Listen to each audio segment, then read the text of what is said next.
In a dark workshop somewhere in eastern Nigeria, a young man bends over a glowing piece of metal.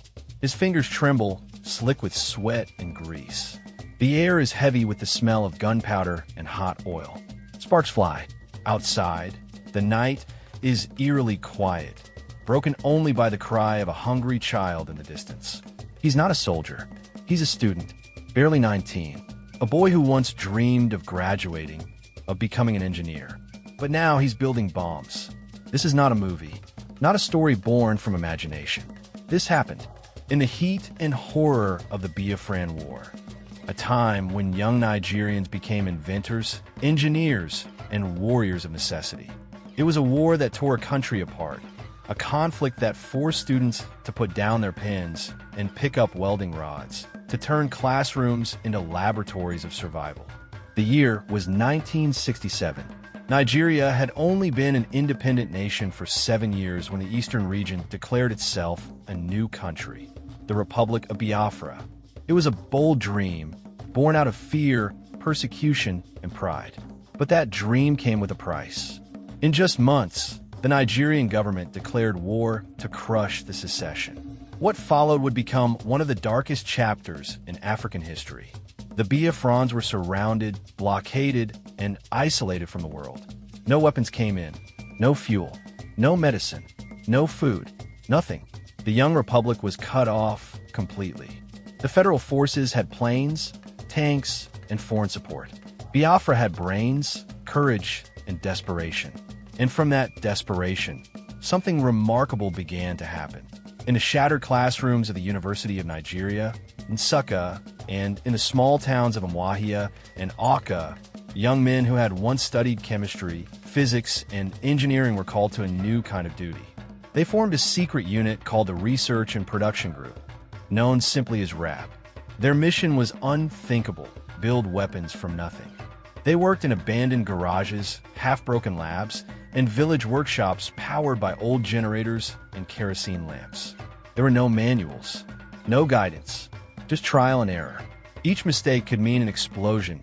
Each experiment could cost a life. But they had no choice.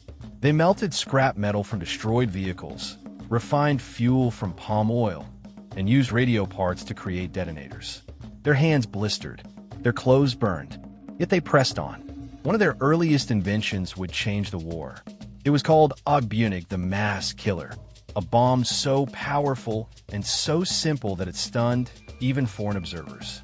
It was handmade with no imported components, yet it could wipe out entire enemy convoys. It became a symbol of Biafran ingenuity, the product of young minds pushed to their limits by war. In 1968, near the town of Abagana, a convoy of thousands of Nigerian soldiers moved confidently through the dusty roads of Biafra. They were well-armed, well-fed, and certain of victory. But waiting ahead, hidden in the bush, were Biafran fighters armed with just a few of those student-built bombs. When the first Ogbunig exploded, the ground shook like thunder. Within minutes, the entire convoy was engulfed in flames. 6,000 men gone. It was one of the most devastating ambushes of the war, and it was made possible not by foreign arms, but by local ingenuity. That was the moment the world realized that these so-called starving rebels were also scientists, resourceful, intelligent, relentless. They weren't just fighting, they were inventing. But while the students built weapons, their people starved. The blockade was merciless. Children's stomachs swelled from hunger. Mothers wept quietly in the night, cradling babies too weak to cry. Disease spread. Markets were empty. Hospitals ran without medicine. The same students who worked on bombs by day hunted for food by night, surviving on cassava peels and boiled leaves. They fought hunger with the same determination they used to fight the enemy. In those workshops, time lost its meaning. Day and night blended into one. The hum of generators mixed with the thunder of distant shelling. Every sound, every vibration carried a warning. At any moment, an air raid could erase everything. But still, they kept building, because every invention meant hope. Every spark of metal meant resistance. Some of them never lived to see their work finished. Explosions were frequent. Experiments failed. Detonators misfired. In the chaos of war, science became a gamble with death. Yet the spirit of creation never died. One student later recalled, "We had no weapons, but we had our brains. We built bombs with our hands and prayed they worked before they killed us." In the final months of the war, Biafra was collapsing. Town after town fell. The once busy workshops grew silent. The students who had become scientists of survival were now refugees themselves, carrying the weight of loss heavier than the weapons they made. When the war finally ended in January 1970, many of them returned home to nothing. No schools, no jobs, no families. Their campuses were rubble. Their books burned.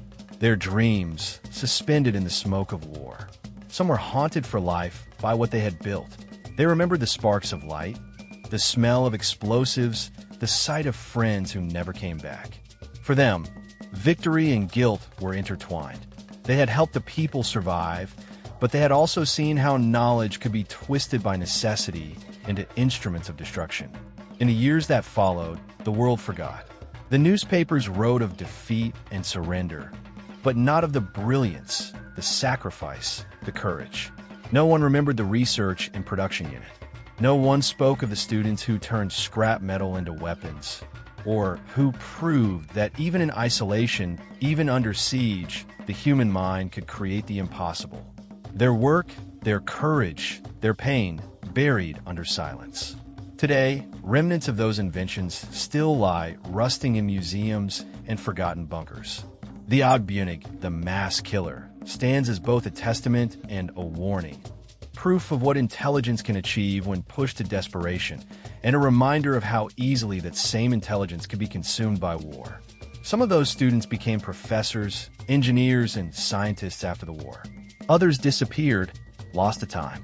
But their story, the story of how young Nigerians built bombs with their bare hands, remains one of the most extraordinary untold tales of human resilience. They were not warriors by choice. They were dreamers caught in a storm. Boys and girls who turned knowledge into survival, who replaced textbooks with blueprints of destruction, not because they wanted to, but because their homeland demanded it. And even now, if you walk through the old workshops in Succa, you can almost hear it. The echo of their hammers, the whisper of their hope, the distant thunder of the bombs they built.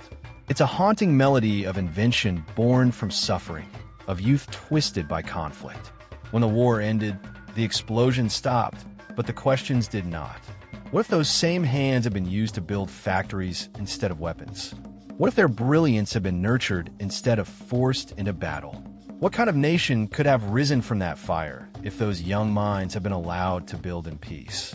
The story of when Nigerian students built bombs with bare hands is not just a war story.